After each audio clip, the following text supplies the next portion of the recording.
Good morning everyone, welcome back to the channel. সকাল সকাল বেরিয়ে গেছি যথারীতি গাড়ি নিয়ে একটা কাজের জন্য।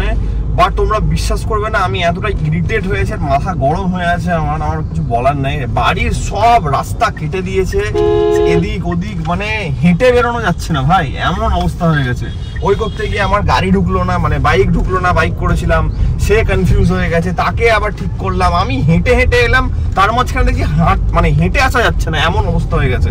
মানে আমার বেরোতে গিয়ে নাজেহাল অবস্থা, আমার মাথা এত গরম হচ্ছে, কারণ লেট করে দিল মাঝখান থেকে বেরোতে গিয়ে এই জিনিসটাতে। তো ওয়েদার ভালো আছে আপাতত, বাট কোনো ভরসা তো কিছু নেই ডেফিনেটলি, বাট কাজটা করতে হবে। বেরিয়ে গেছি, সেরকম কিছু বিশাল খাইনি সকালবেলাতে, আমি জাস্ট একটা প্রোটিন নিয়েছি অ্যান্ড কার্বস রাখিনি সকালবেলাতে। যাওয়া হবে বাড়িতে গিয়ে দেখবো, আমি রেস্ট ডেতে এটা একটু করছি আমিও। ওফ, তোমাদেরকে বলতে গিয়ে আমি একটু মানে খুব নর্মাল টোনে বলছি, বাট অ্যাকচুয়ালি আমার যা মাথাটা গরম হয়ে আছে কি বলবো। তারপরে আবার কিছু কিছু বিশারদ ড্রাইভার থাকে, যে গাড়িওয়ালা থাকে, যারা রাস্তার মধ্যে তো সারাদিন ইরিটেট করেই মানুষজনকে, ও তো আর এক ব্যাপার। যাই হোক, তো মেন ব্যাপার হচ্ছে গিয়ে বেরিয়ে গেছি, ঠিক আছে, শুভ করে ঠাকুরের নাম নিয়ে কাজটা হোক আছে ভালো করে, এটাই আমি চাই। তিনদাস মেট্রোর মধ্যে দাঁড়িয়ে, আর এই হচ্ছে এখন বাইরে ওয়েদারের অবস্থা। এই দেখো, হুট করে বৃষ্টি বেড়ে গেল অ্যান্ড লাস্ট অব্দি গাড়িতে এসে বসতে হয়েছে। এখন কাজ অলমোস্ট কমপ্লিটের দিকে, কিন্তু কিছুটা তাহলে বাকি আছে অ্যান্ড আরো অনেক কিছু তো ভেবেছিলাম, বুঝতে পারছি না, ওয়েদারটা মাঝখান থেকে ঝুলি দিল। তোমরা বলো তো যে ওয়েদার বৃষ্টি ভালো, বাট ভালো লাগে না। কাজের সময় যখন বৃষ্টি পড়ে তখন একদম ভালো লাগে না।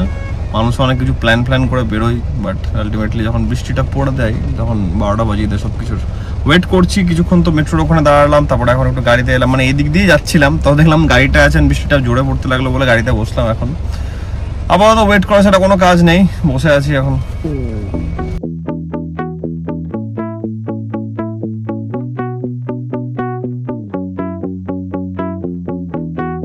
ফাইনালি এখন ঘড়িতে টাইম হচ্ছে গিয়ে 3:45, এক্স্যাক্ট 3:45 বাজছে। কাজ কমপ্লিট হলো, আউটফিট আবার চেঞ্জ হয়ে গেছে যথারীতি। ওয়েদার খুবই ভালো হয়ে গেছে, মানে ভগবান বলছে না একটু প্রকৃতিতে বৃষ্টি ঢাললো, তোর কাজটা হবে আলটিমেটলি। বাড়ি যেতে হবে কারণ প্রচণ্ড খিদে পেয়ে আছে। 3:45 মানে বুঝতে পারছো তো কতক্ষণ না খেয়ে আছি। যাই হোক, যাও যাক। এই যে ওয়ার্নিং চলে এসছে একটা হালকা করে। আমরা এসছি এখানে আনলিমিটেড বিরিয়ানি আছে, মাটন 150, চিকেন 100। আমরা এখন পিস দেখছি দাদার কাছে। এটা মাটন, দারুণ, ঠিক আছে। চাপ কত করে এগুলো? 140। এ বাবা, বিশাল বড় সাইজ তো, দারুণ। খাওয়া চলছে প্রচণ্ড। অ্যাকচুয়ালি ভেতরে সিটিং এর জন্য একটাই টেবিল আছে, কারণ ম্যাক্সিমাম লোক এখান থেকে টেক অ্যাওয়ে নেয়। তো সন্দীপন নিয়েছে হচ্ছে মাটন, সন্দীপন চিকেন নিয়েছে, আমি নিয়েছি মাটন। রাইস আর আলু, এটা হচ্ছে আনলিমিটেড। আর এটার সঙ্গে একটা চাপ নেওয়া হলো, দেখাচ্ছি আমি একসঙ্গে সব আসুক দিয়ে দেখাচ্ছি। এটা হচ্ছে সন্দীপনের চিকেন বিরিয়ানি, এটা হচ্ছে মটন বিরিয়ানি।